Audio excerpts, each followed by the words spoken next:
What's up, everybody? Jason from Jason's Exotic Reptiles. Today, we're going to talk about the top 5 Boa Morphs that drive my collection. I've worked with a lot of Boa Morphs over the years. I will say 95% plus of the morphs that are out there I've worked with, I've had, I've kept, I've bred.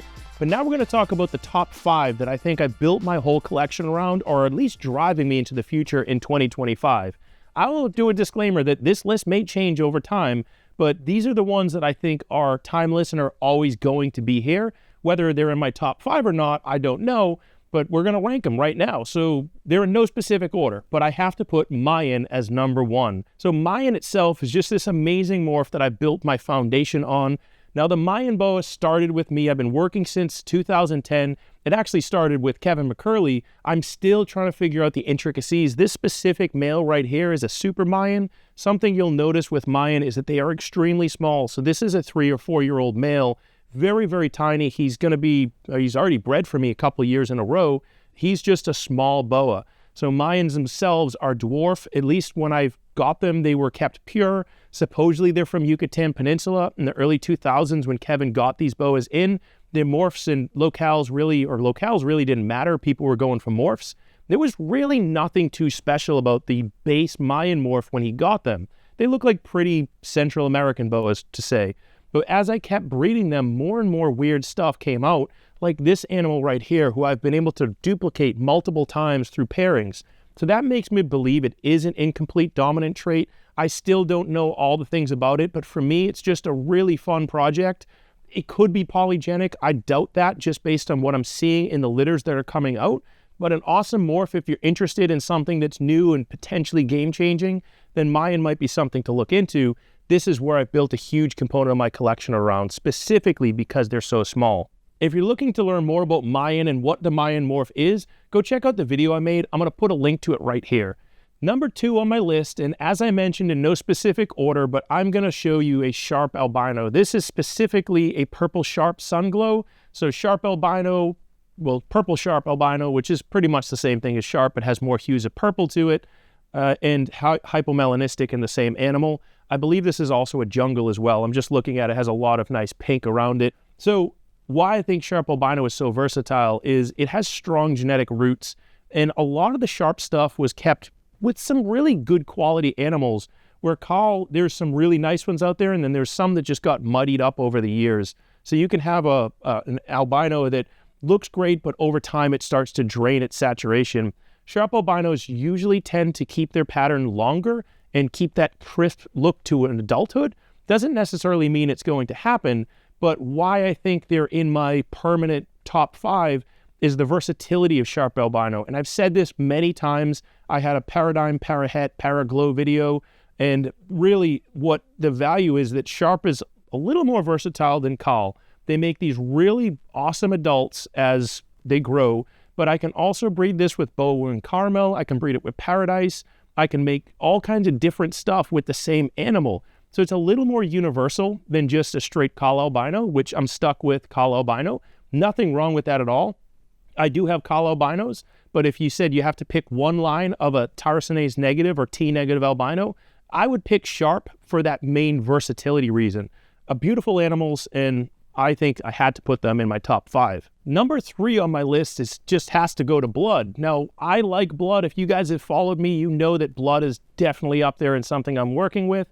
I worked with it years ago. I always liked it, and I always saw strong potential with it. Why I like blood is it just adds saturation to everything. So this specific male right here is a hypo blood that is 100% het for sharp albino. He could have a place with that sunglow that we just looked at as number 2, but beautiful animal, and blood pairs well with everything. It has strong genetics, Central American origins or Nicaraguan and Salvadoran origins, but for our purposes, we're just going to classify it as Central American. They have these black looking eyes. Sometimes they're orange, but they're always this solid color. Sometimes they're green too, but beautiful animals, super versatile. Generally, the genetics keep them growing smaller. However, we have more outcrosses now. And if you see a theme here, I do like smaller growing boas because they're just more manageable for most people. And just the overall saturation you add to an animal, these amazing bellies, the eye color, And really, blood is going to take those albinos, it's going to take your leopards, your IMGs, it's going to take all of that and turn it way up. So blood, I think, is something a lot of people did not get involved in. There was kind of an initial spike and then a drop off, and then albino blood stuff came out. And now everybody's going crazy over them, trying to catch up. I always considered blood as one of my foundations, and it's throughout my entire breeding group because I think there's so much potential with blood that's already been tapped into, but a lot that hasn't been tapped into. And once you start adding more combos, different variations, blood's just going to take all your animals to the next level. So as a breeder, this is definitely in my top 5. The fourth animal I'll throw out there is Hypo, or really more specifically Hypo Jungle. Now, I have base Hypos and base Hypo Jungles. This girl is a Hypo Jungle. She's a 2017. I think a 2016.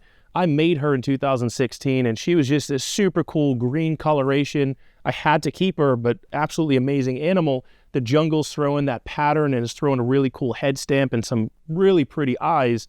But I think Hypo really is one of those foundations that a lot of my animals are built around. Just like blood and Hypo, or just Hypo in general, is going to increase the saturation and reduce some of the pattern on the animals. Now you have to be careful because not all pairings with Hypo add to the animal. They will add an element to it, but sometimes it can take away. So things like Hypo blood, sometimes a Hypo blood doesn't look better than a blood, but it really is personally on what you like and what drives your interest in these animals and what your look you're going for. So don't always add Hypo because you think it's going to add value. Add Hypo because you like what it's doing to the animal. However, Hypo is a foundation, and I think it's throughout my entire group of animals. As we looked at that sun glow, was you just have a normal sharp albino versus a sun glow, totally different animal. In my opinion, you can't pair them together. The sun glow will win every day of the week against just a regular albino. Now, when you throw anetheristic and you start getting into snows, I actually think that a snow looks better than a moon glow because that increased pattern keeps that lack of color from the anetheristic with the albino, and I think it gives it more dynamics and dimensions. Both of them absolutely incredible, beautiful animals. It's really just the look that you're going for. But Hypo or Jungle together and Hypo or Jungle alone, either way, they're going to make some incredible boas for you. So Hypo is throughout my entire group, as well as quite a bit of Jungle. And I'm going to say Hypo Jungle is definitely my number 4, at least in this list. The fifth one that I'm going to throw at you is kind of a combo. It's kind of a cop-out because I told you it was 5, but in reality, we're kind of doing 7. We did Hypo Jungle, and now we're going to be doing Arabesque and Leopard. Now, I couldn't pick between Arabesque and Leopard. I would say Leopard was a huge foundation, but in my move, I lost a lot of my Leopard stuff. And since then, I've been really picking up on a lot of Arabesque stuff. Now, I think both of those add a whole bunch of dynamic, but for the purposes of this video and keeping it true to the 5, I'm going to say Arabesque. And I'm starting to really increase my Arabesque stuff, mainly because the Arabesque is somewhat, again, it peaked up similar to blood, peaked up and dropped off the radar. And now I think it's starting to come back and pick up a little bit more. Arabesque adds a lot of ladder-like patterning to the animal, really cool head stamps and eyebrows, and just adds that dimension to the animal and that depth that sometimes the patterns start to lose, especially once you start adding Hypo. So this specific animal is a Hypo Leopard Arabesque, beautiful animal, and you can see what the Arabesque did. If you look at what a normal leopard looks like, it's very pattern heavy, but when you throw the Hypo and Arabesque into it, it starts to bring back some of the pattern, still keeps amazing just markings and differentiation from a normal boa, has just that belly stripes that are vertical, has this awesome dorsal patterns, and has a really cool just back pattern going on. So I kind of like that this combo as a whole, and Arabesque in general, can add a little bit more depth and dimension to your animals. And that's why I'm bringing Arabesque into a lot of what I have now. Similar to everything else, you need to make sure that you're pairing with purpose. You just don't start making a mudded mess of breedings. But Arabesque and Leopard are certainly in where I am going and where I have been going for a long time with my breeding group. So I have to say that these are definitely in my top 5. And I kind of cheaped out on you and I told you it was 5. Or maybe I gave you added bonus. Instead of just 5, I showed you 7 potential different morphs. Let me know in the comments, which one do you think is in your top 5, or are all of them in the top 5? Let me see your top 5 list. I want to generate some discussion in this comment section to figure out what other people are working with. We can all help each other grow. So until next video, let's keep it moving.